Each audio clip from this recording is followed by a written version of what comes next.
नमस्कार, आप देख रहे हैं दहाड़ और आपके साथ मैं हूं पूजा यादव। मौसम चाहे सर्दियों का चल रहा हो, लेकिन बंगाल में सियासी पारा चरम पर है। बाबरी मस्जिद का जिन्न एक बार फिर से बाहर आ चुका है। टीएमसी विधायक हुमायूं कबीर ने बाबरी मस्जिद की बरसी पर बंगाल में बाबरी मस्जिद की तर्ज पर मस्जिद की आधारशिला रखने का ऐलान कर दिया। तो वहीं बीजेपी ने भी बाबरी मस्जिद का जवाब राम मंदिर से देने का ऐलान कर दिया है। चुनाव को अब ज्यादा वक्त नहीं, लेकिन तुष्टीकरण का दौर शुरू हो चुका है। एक खास वर्ग के वोटर्स को लामबंद करने के लिए टीएमसी 6 दिसंबर को बड़ी रैली करने जा रही है, जिसमें 2 लाख से ज्यादा लोगों के आने की उम्मीद है। तो वहीं बीजेपी भी राम मंदिर की धर्म ध्वजा के कार्यक्रम को भव्य बनाने में जुटी है। वहीं कांग्रेस इसे चुनावी साजिश करार दे रही है। कुल मिलाकर बंगाल में धर्म के नाम पर सियासी गणित बिठाने का खेल शुरू हो चुका है। आज इसी मुद्दे पर दहाड़ में करेंगे चर्चा, लेकिन उससे पहले बाबरी मस्जिद वर्सेस राम मंदिर विवाद को लेकर जो जुबानी तीर छोड़े जा रहे हैं वो सुन लेते हैं। हाँ, वो तो बाबरी मस्जिद का शिलान्यास होगी 6 दिसंबर। स्टेट का मेरा नेता सब लोग को संहति दिवस भी उद्यापन होगी। मैं वहाँ का बेलडंगा में एक बाबरी मस्जिद 3 साल के लिए काम चलेगी, इसीलिए उनका भित्ति स्थापन होगी। देखिए, भारत की धरती पर विदेशी आक्रमणकारी के नाम पर एक भी ईंट कहीं भी नहीं रखने दी जाएगी।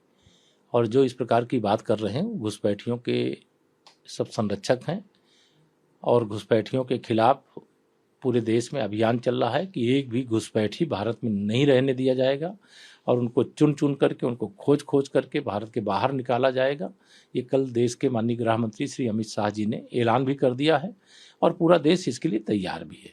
और अब बाबर का नाम इस देश में ले करके अगर ये सोचते हैं कि वो राजनीति करेंगे, तो इसका जवाब पश्चिम बंगाल की जनता 2026 होने वाले विधानसभा चुनाव में तृणमूल कांग्रेस की सरकार को उखाड़ फेंकेगी, वहां से जंगल राज को समाप्त करके। भाई, मस्जिद बनाना, मंदिर बनाना, गुरुद्वारे बनाना या गिरजाघर बनाना कब से अपराध हो गया है देश में?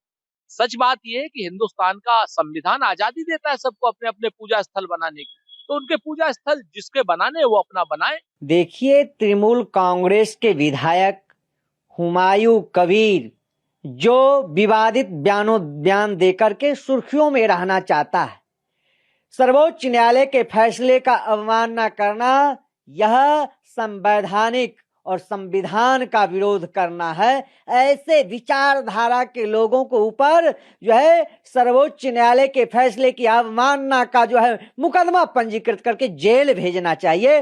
सर्वोच्च न्यायालय के फैसले से 5 बीघा जो है बाबरी मस्जिद के लिए जमीन दी गई है। क्या ऐसे अभी तक संतुष्टि नहीं मिला?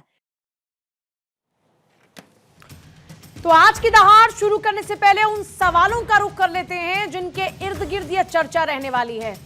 तो सवाल आता है पहला, बंगाल में बाबरी वर्सेस राम मंदिर, बेनिफिट किसका? सवाल है, मकसद सर्वधर्म संभाव या फिर सियासी नैया पार? धर्म की आड़ में वोट बैंक का मेल, सियासी खेल लगातार जारी है क्या? फिर दूसरा आता है सवाल, तुष्टीकरण की नीति बाबर से आखिर क्यों है प्रीति?